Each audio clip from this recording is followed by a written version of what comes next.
Hey, everybody. Welcome to this episode of the Higher Ed Geek Podcast, episode number 133 with Ayden Berkey from Access Scholarships. So really fascinating conversation to kind of check my knowledge and learn a whole lot more about the wide world of scholarships.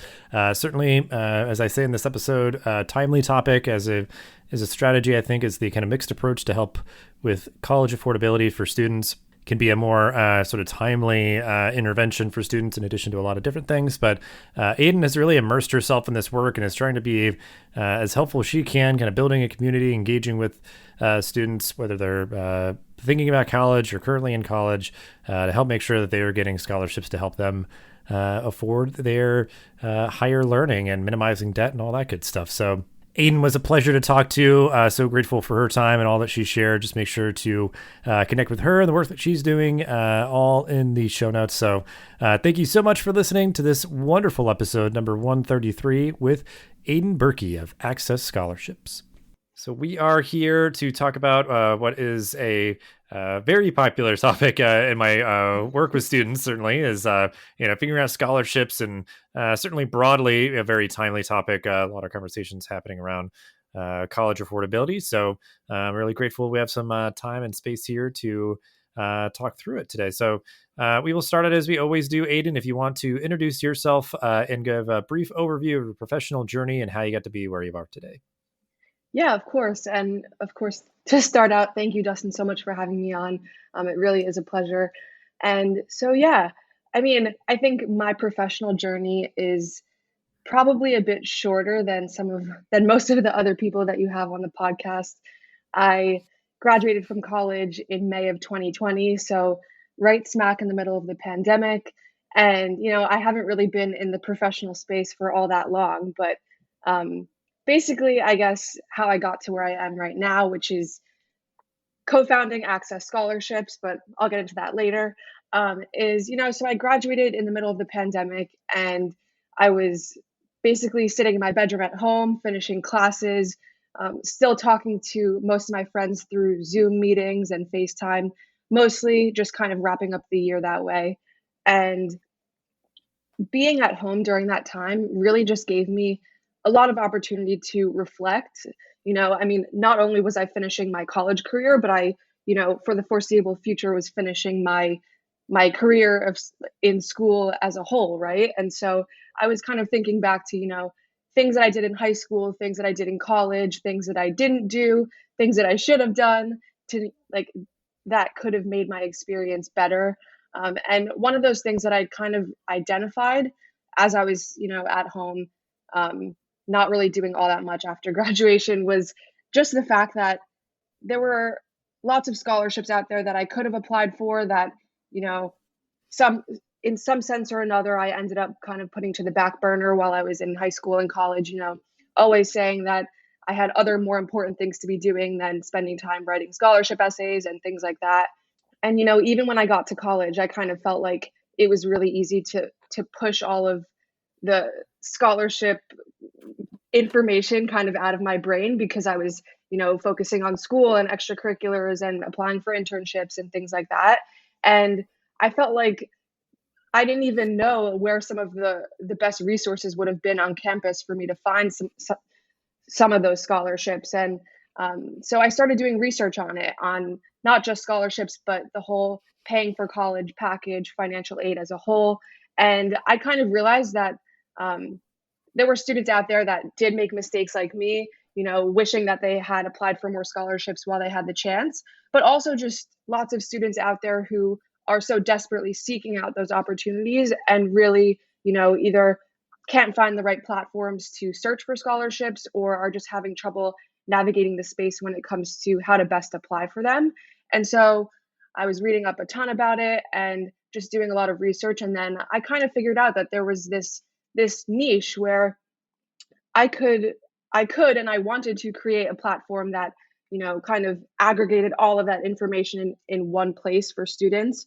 And then, so within the few months after graduating, that's basically what I did. I created Access Scholarships, and essentially, it's a scholarship search engine. It's a resource platform for students. And I'm really proud of what it's become. And yeah, so I can't wait to tell you more about that. There's sort of a tragic aspect to it, I think, for a lot of students. A lot of things like this, in higher ed, where it's just like, if only I knew sooner, but that it could be Hmm. just a very compelling origin story, I guess. But yeah, and I mean, and I think my understanding is that there are so many opportunities out there for various scholarships and everything, but sometimes, yeah, they're just very well kept secrets, or yeah, like you were saying, like just Hmm. not making the time, and trying to at least make it easy to sort of search for these and all that is certainly admirable. But I know that's sort of kind of, I mean, it's the bulk or sort of the foundation, but you do a lot of other things as well. So yeah, if you want to talk through what Access Scholarship does kind of for the whole spectrum of different things, because I guess from my understanding, you do try to kind of engage your community a little bit more than just kind of being kind of a static search engine. Yeah, definitely. So the main, I guess, um, the main attraction of Access Scholarships, um, most people would say, is the search engine, and I definitely agree on many different levels because, I created Access Scholarships so that students could, you know, make it as like a one-stop shop, especially when it comes to searching for private scholarships, like scholarships that are offered by private organizations, companies, etc. Students can come to Access Scholarships and use our tool to enter in information about themselves, and then receive personalized results and suggestions on which scholarships might be the best opportunities for them to apply for. Um, but I really knew from the get go that I wanted to kind of build it to be so much more than that. And I think that my inspiration for wanting to make it more than that was just from the fact that I had so recently been a student myself, and I am always on social media, always like scouring the internet, watching videos, etc., things like that. So um, my goal was to really create like a community of students where they can connect with one another, talk about different scholarships, talk about strategy, and um, even beyond that, just kind of talk about college experience and high school experience, and maybe if you're not going to college, what other opportunities are out there. And so that led me to, in addition to the search engine, creating a blog that's also on the Access Scholarships website, where I'm always posting about really great scholarships, but also lots of stories and things gathering around either current events related to higher education and things like that, or even sometimes resources that I recommend that I think are just great that I used when I was in college or high school.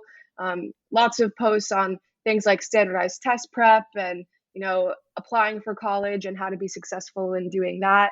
So the blog has definitely been the place where I am trying to house all of that fun information. And then yeah, aside from that, there are lots of other features of the website.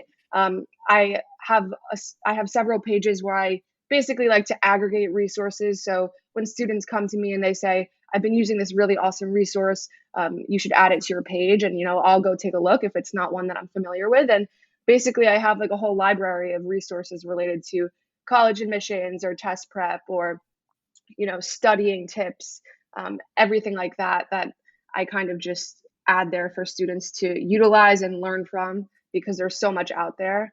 And I would say the other really large aspect of Access Scholarships is our like social media community. So definitely one of the first things that I did, although I was definitely a bit nervous about it, was creating a TikTok account for Access Scholarships. And I mean, surprisingly, I wasn't even on TikTok um, before I started Access Scholarships, even though it was already pretty popular at that point. But I knew that I wanted to reach the students where they were at, and that was through those short form videos. And so I started making TikToks, posting about different scholarship opportunities and college tips and resources and things like that.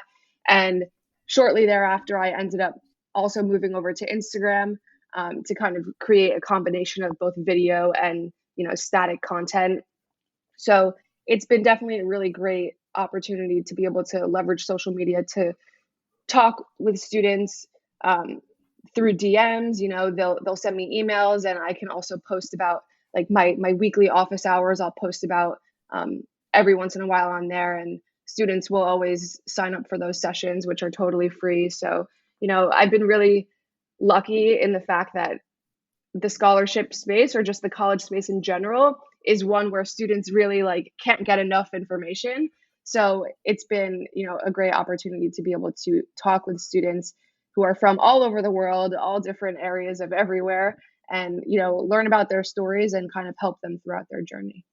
Yeah, that's really great. I think the community aspect is sort of a secret weapon, kind of an X factor to Mhm. just sort of like, have that like kind of peer learning, but also like use sort of as a nexus to kind of pull everything together. But people could obviously speak to their own experience where it's like, oh yeah, I also went through the admissions process to be an Mhm. engineering student or something, like they can just kind of have that learning opportunity in addition to sort of your expertise and stuff as well. So that's really great to hear and great to see that, you're like kind of actively working to build that community and engage it with all the content. Because I mean, just with you kind of rattling things off, it's like, yep. I mean, that's all important stuff. And certainly, yeah, like you're saying, like a lot of these scholarships require essays. So, like, how do you kind of best position yourself, with those sort of things? So, Mhm. yeah, and part of it's like, okay, well, let's not reinvent the wheel. Let's just kind of Right. serve up really great stuff that's out there. But then you could also kind of synthesize, everything that you're seeing sort of in the whole space. So, I think another really crazy thing just about this time in general, that I had honestly underestimated a little bit, was just the fact that during the pandemic, when basically every high school, college student was, not in class in person, and most high school students really didn't have such great access to their school counselors or to those resources. Um, it really helped to kind of pave the way for, allowing me to enter the space in a way that was really impactful, and by offering a lot of my own experiences and really kind of using myself as the example, whether that be things that I did right or things that I did wrong or things that I, like I said, I should have done differently, um, and connecting with students to be that resource that maybe during a really difficult time where they were struggling both academically and personally, that they didn't have elsewhere. So that's just, I think, a really kind of cool thing about the community that I always like love to think about and talk about. yeah. Yeah. Well, I think that segues, well, like what I want to talk about next was just like, you know, I think it's maybe kind of objectively apparent to some people, but just like to you, like what else kind of makes this work that you do like so important for students? Because certainly, like that point you made was, I think, very appropriate. Like in normal times, often high school, college Mhm. counselors are, I think, overly inundated with questions and things like that. So it's not obviously getting any better during the disruptions of the past year plus and everything. So but obviously this is kind of like the financial piece, the affordability sort of crisis and just issue that is going on, and has been going on for a while in higher ed. So for what you do, like what do you feel that makes it so important for students? Yeah, I mean, so, and first off, you are totally right because my comment in the last section definitely really segmented well into this. But there are like dozens of articles, statistics, etc., out there, and they'll tell you that especially during the pandemic, navigating the higher education space, whether that's like as a high school student who is going through the process of applying for college, or just a college or graduate school student who's trying to figure out how to continuously pay for their education, it's been difficult to say the least. And so I really feel like the work that I've been doing has been so important and so crucial because um, students are so overwhelmed with trying to kind of navigate so many different aspects of their lives, um, and I'm just looking to connect them with these opportunities in a very straightforward way, not trying to make it like confusing or roundabout, just saying, here's an opportunity. If you're eligible, here's how you can apply. Here are my tips on how you can submit the best application. And, aside from that, really just giving students a space where they can come to me to ask questions, to learn. We can and we will and we do learn together.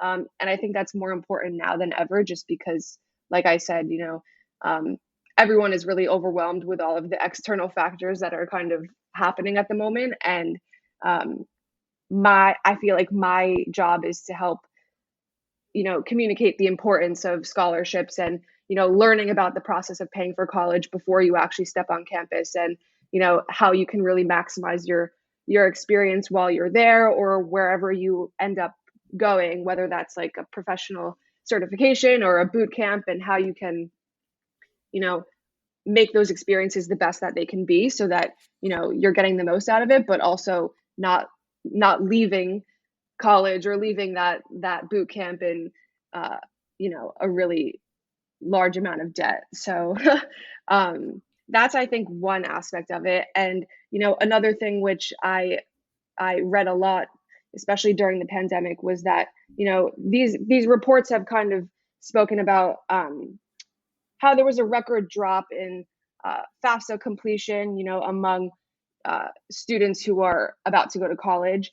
And so usually, I mean, I from research that I've read, these drops or these fluctuations in students filing for the FAFSA, it's usually like around 1 or 2%. And, you know, as of February 2021, the filings were down by 9.4%, you know, meaning that there were so many students out there that were just not filing for federal aid. And that was something that, you know, was obviously very alarming to me, because the FAFSA really is like the key to kind of unlocking all of that federal financial aid, whether it's scholarships and grants or, you know, Pell grants or even loans, right? So that's definitely something that I've been trying to make a specific push at, which is, you know, ensuring that all of the students that I talk to are, you know, knowledgeable of what goes into completing the FAFSA, that they're actually taking the steps to complete it, submitting it on time and correctly, so that they can get access to as much aid as possible, like right from the get-go. And I think that's, you know, one of the keys to the paying for college puzzle. And so I'm super excited, especially in this upcoming year, to be doing lots of workshops and webinars related to the importance of the FAFSA, and, you know, guiding students towards resources where they can learn how to fill it out and do it, you know, on time and accurately. Yeah. Well, and I think it's like, yeah, just that simple piece is so important. And hopefully being able to reach, you know, prospective students and current students in a way that I guess is relevant or palatable or just sort of more engaging. Because I think, you know, it's not the most fun thing in the world. It's quite the Hmm. beast of kind of a process to go through to fill out the FAFSA, and you know, some Yeah. people just might not think it's going to be worth it. But that, yeah, like you said, it unlocks so much, and I think, yeah, I think encouraging them there, trying to simplify things, kind of continuing to like follow up and encourage and motivate them, and yeah, I mean, just obviously minimizing debt, and I'm sure for some people that they just, you know, they would not be able to go and attend and afford college without some form of grants and Hmm. scholarships and all these different things. So it's like, you know, they need to make sure that they're like exhausting all of their options for them to even be able to get access and get started and get going and try to persist towards their degree, because you know there's just so many kind of friction points and barriers and hurdles for students. So people like you, obviously, like in your own way, just kind of trying to like, okay, well, let's just try to at least like, you know, remedy this part of it, and Right. you know, hopefully make that less stressful. Because I think, you know, for so many people it is just like, okay, if you've, you know, repeatedly hit friction points, eventually you're just going to give up. Like if you know, hit a point where like Hmm. you're admitted and like you're excited and you're ready, but then you're seeing like the, you know, the bill and like kind of calculating what it's actually going to end up costing you in addition to everything else, like, you know, you need as like school supplies and just other stuff to survive. It might just be like, wow, you know, it might not really like add up, you know, like, you know, you Hmm. could even get to that point, like certain people probably just never even apply because they're like, oh my God, like, how am I ever going to apply, you know, afford this? I'm not even going to, you know, Right. get started. So, you know, if you could at least be like, well, you know, if you like fill out the FAFSA, then just like look at, you know, like a lot of what's on here, you might kind of understand. And, uh, you know, obviously they still need to kind of make a good best fit choice of, you know, the institution and the program and the Hmm. modality and all those sort of things. But um, yeah, so obviously a lot of context, but like certainly affordability ends up being, I think, like just a major barrier that even I'm thinking too, because I'm done just like kind of spiraling, like and I guess just to clarify, because I'm sure this may be like news to a lot of people, I feel like it'll be news to me, but I'm assuming, I guess, from what you're saying, like, because obviously affordability stuff could kind of rear its ugly head like in the middle of a student's Oh program because yeah. life factors might change. So like, I guess, correct me if I'm wrong, could a student apply for scholarships even in the middle of their studies? Yeah. So and I'm actually really glad that that you mentioned that because, the number of like Instagram DMs or emails I get like weekly uh from both students and parents, saying, "Oh, well, either I'm not in high school anymore, or my child is not in high school anymore. Like, did they miss the window of opportunity to apply for scholarships?" And the answer is absolutely not. Like, you can be like a junior in college, you could be a senior in college, you can be anywhere in your college or even graduate school journey and still be eligible to apply for lots of scholarships that are out there, both like through private organizations on that level, but also through your academic institution, right? So there are scholarships that you can apply for. Like, let's say you're entering your junior year and you know that you want to study abroad, but you're not sure if you can financially make that possible. There are scholarships out there that might be specifically only for students who are entering their junior year that want to study abroad, right? So it's not even that there are some scholarships out there, it's that there are a lot of scholarships out there, and it's just about finding them and making them like apparent and available for students to kind of find and take advantage of. So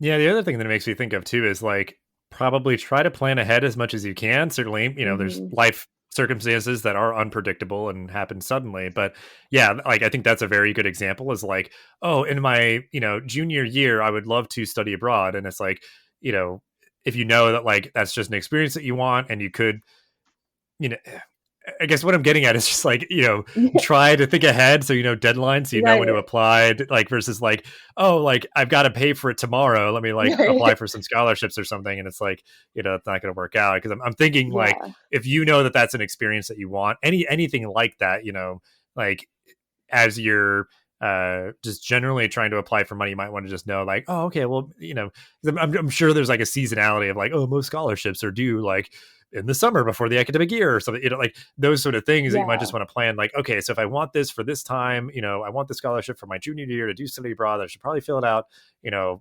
sometime in the spring of my sophomore year or something, Right. like you kind of just like can create a to-do list for yourself. Cause I try to do that just generally with stuff. I'm just like, okay, let me like not have to try to mentally remember this deadline. Like I'm just going to like Mhm. put it in my calendar for 5 months from now. I'll be like, hey, why don't this week you try to like get this thing done, like, and it's like Yeah. due at the end of the month. So I have time, even if like, that ends up not being a good time to like get that done. So yeah, I mean, I think that's yeah, knowing that these are resources available to you, because I think the parallel that hopefully would help people to understand is like you filled out the FAFSA every single year to like get that Mhm. money to disperse for you. Like scholarships are the same thing. So like if you Yeah. needed a little extra money because like tuition went up or something, like those would still be available. But like I'm reflecting and I asked that question because I'm like, I bet you, like I'm fairly certain like, I'm not alone in that like I know I thought that when I was in college of like, oh, it's too Mhm. late. I'm already like midstream. I can't like get Right. scholarships in the middle of my program or something. So yeah, I'm glad we Yeah. I'm glad we Yeah, clarified that. and I mean, I think it's actually funny because I for a while was kind of that person too, I mean, I applied for scholarships my senior year of high school, whereas, now I have students that are coming to me and they're like, "I'm a freshman in high school, like, can I start?" And I'm like, "Absolutely, like, get ahead if you can, start planning, create your Excel sheet where you can keep track of scholarships that you want to apply for and when you can apply for them, anything that you can do to get organized." But yeah, I mean, even when I was in college, like it was, like I said, a combination of, always kind of telling myself that I had other things that were more important somehow, or just, not really making the time to kind of seek out those resources. And also just kind of thinking that maybe there wasn't one that was out there for me to apply for. And, I prove myself wrong with that every single day because there are tons of scholarships out there for college students that are just waiting to be, explored. Right.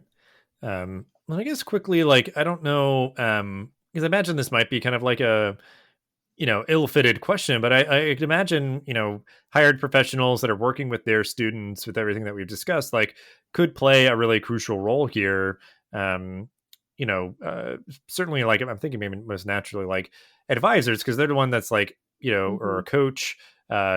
at an institution for that student, like they're trying to encourage and motivate the student to persist and retain and be successful. And like I kind of was outlining, like financials and affordability is a huge component of that. So just from, your own student experience and speaking with a lot of other students, like anything that you would give as advice to other like hired professionals that might be connected to this topic.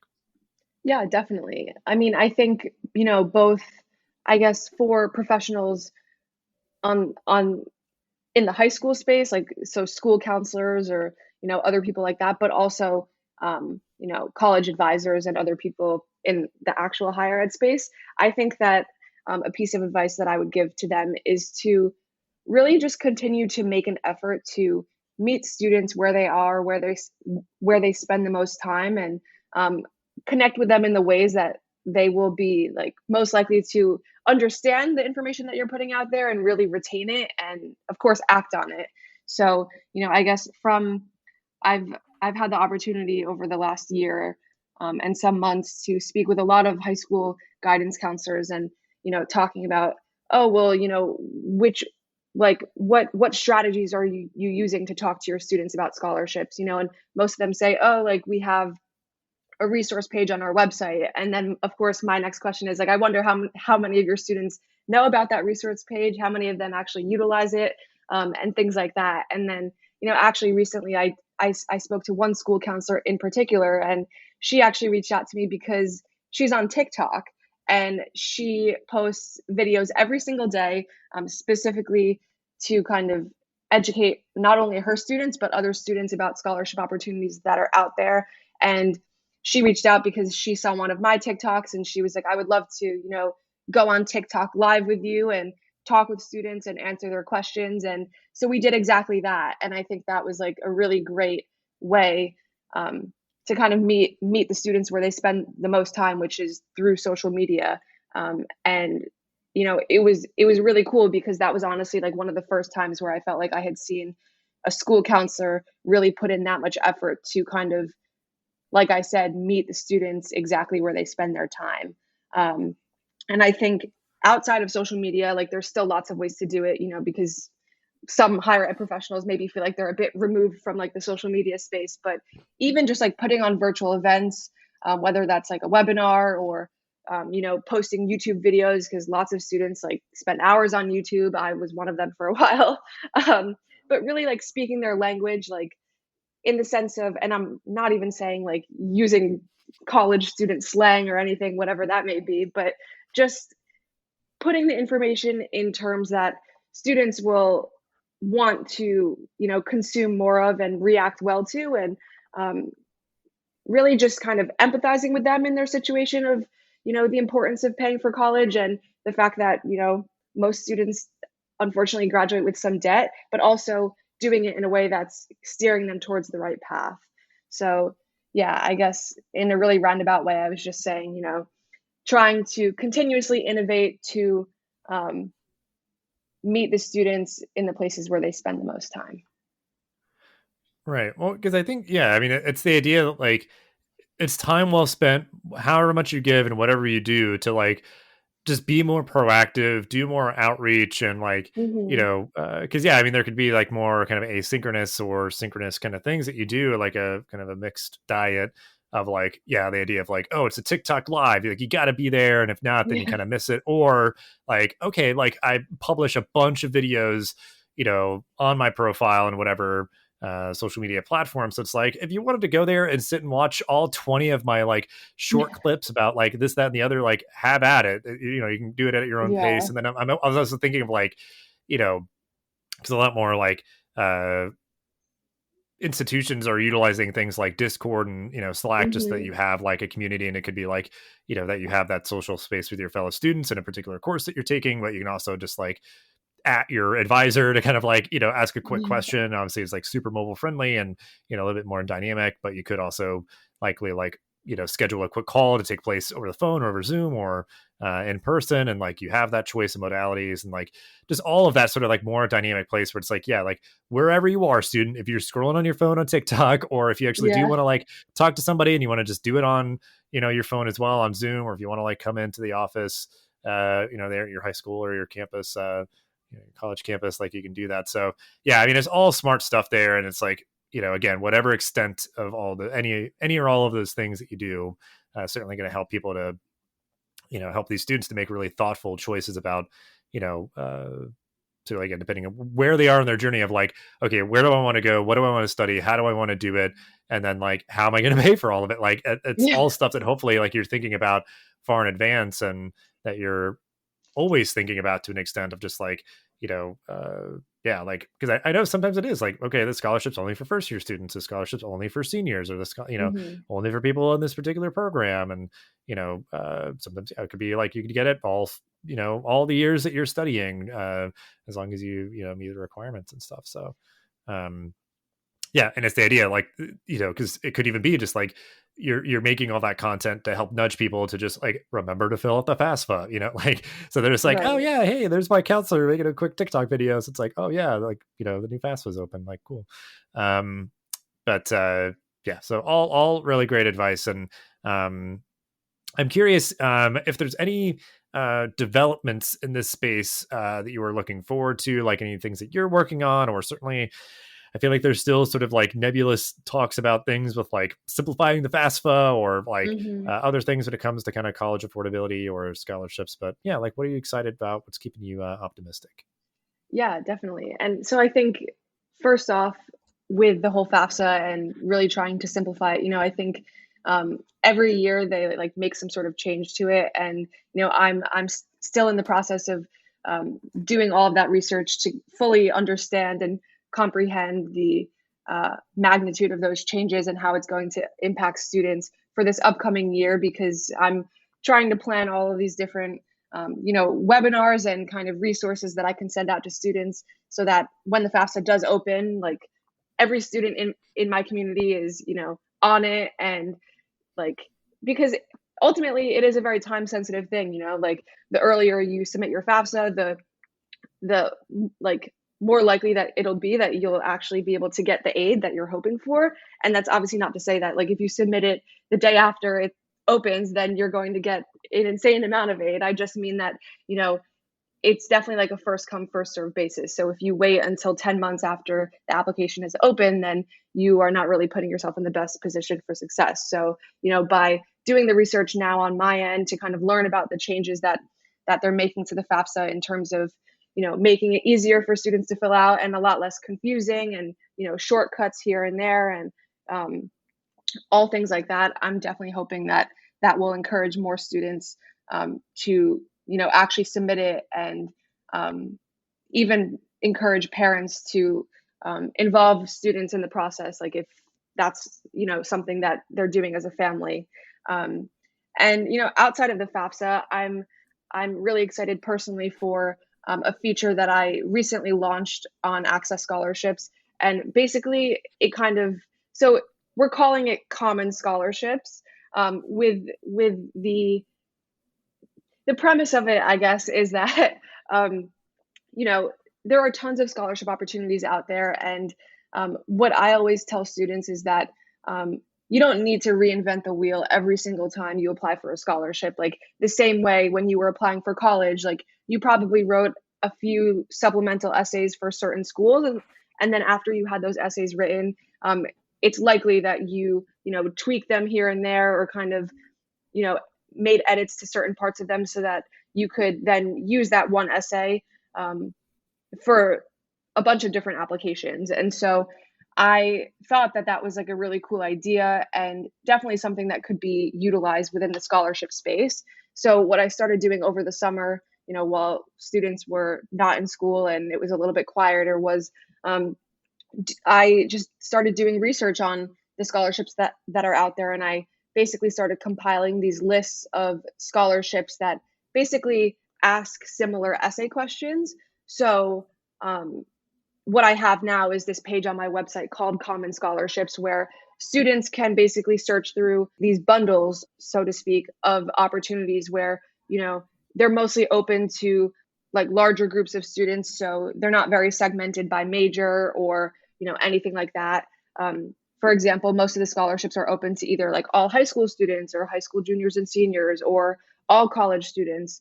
And within each each bundle, there's, about 8 or 10 scholarships in there that all ask a similar essay question. So what students can then do with that information is hopefully write one essay or, one or two essays that kind of answer those questions. And then they can mold them and kind of recycle them in certain ways to appeal to different scholarships. And my goal with that is to, of course, just make the process of applying for scholarships as easy as possible.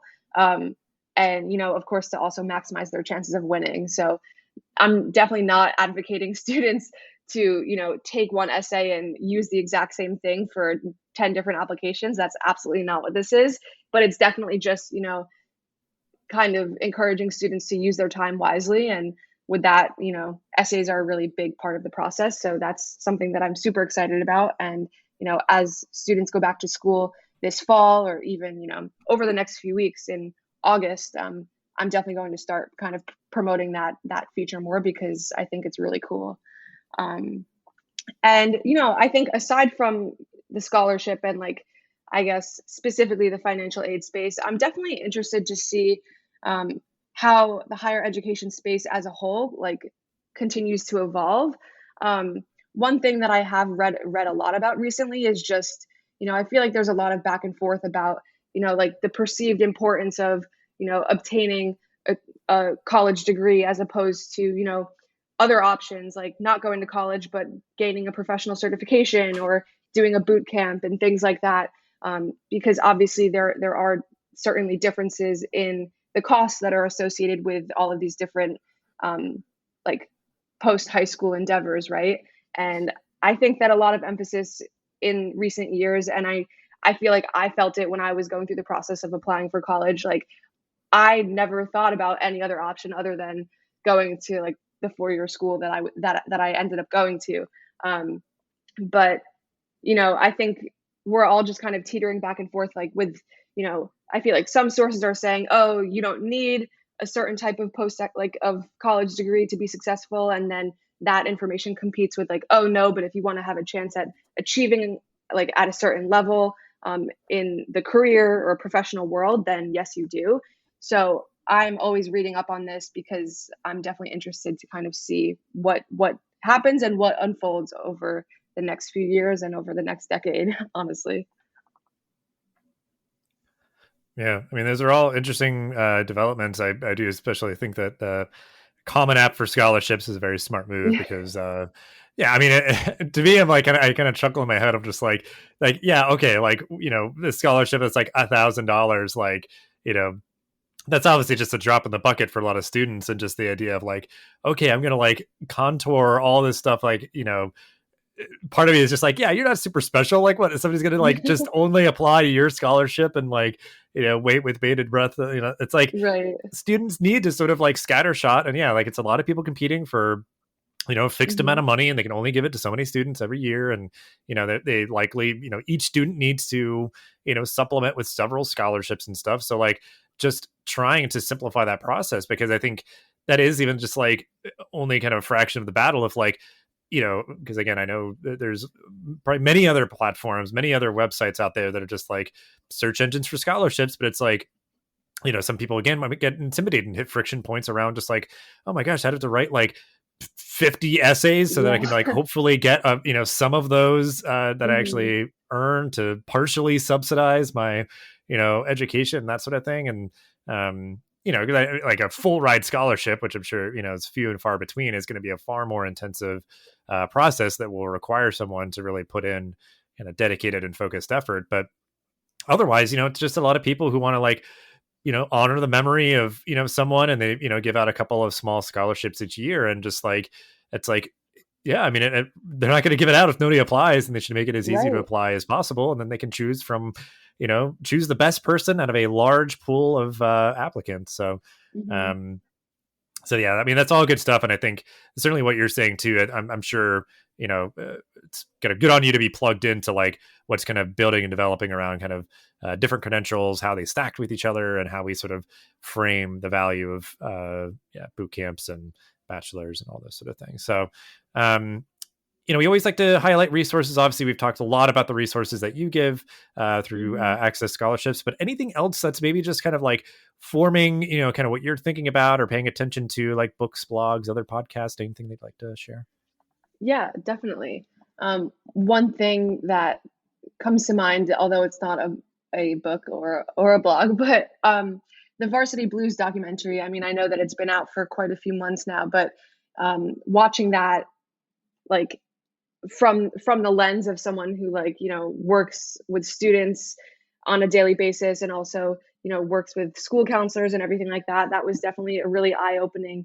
I mean, of course, like everything that happened with the college admissions scandal, like certainly was already unfolding, like kind of before the documentary came out, but it was just really really interesting. And I think that it highlighted a lot of like the pressures that do get put on students when it comes to the college process, and like feeling like they need to be attending a top 20 school or an Ivy League school in order to kind of see that success. And I mean, I know that the Varsity Blues cases, it was mostly like mediated by the parents, and so, but it definitely just got my brain thinking about the pressures that are put on students as a whole. And I think that it's something, when you're in the space where you're working directly with students, that it's important to always be thinking about.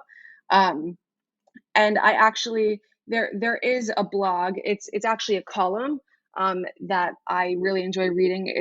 It's on this website called Inside Higher Ed, and they have a column that basically just highlights what they call student voices. So they put out surveys a lot, and they conduct a lot of research to kind of gain more awareness and insight into student sentiment and perspectives on various things like admissions and safety on campus and success during COVID and lots of things like that. So I've definitely really enjoyed reading that column, especially as a supplement for talking to students one-on-one through my own conversations. So that's been a really great blog resource that I've utilized.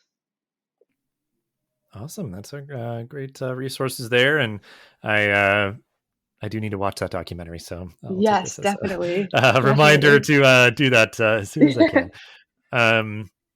But yeah, I mean, all good stuff. And yeah, Inside Higher Ed, great resource and great call out for that column there as well. But we always end the episodes with any kind of final thought or call to action that you want to kind of broadcast out there. So yeah, just whatever you'd like to share to end the episode on. I guess for any students out there or parents of students that are out there listening, my motto these days is just don't underestimate the importance of not only applying for scholarships, but just having the financial aid and paying for college conversations as early in the process as possible.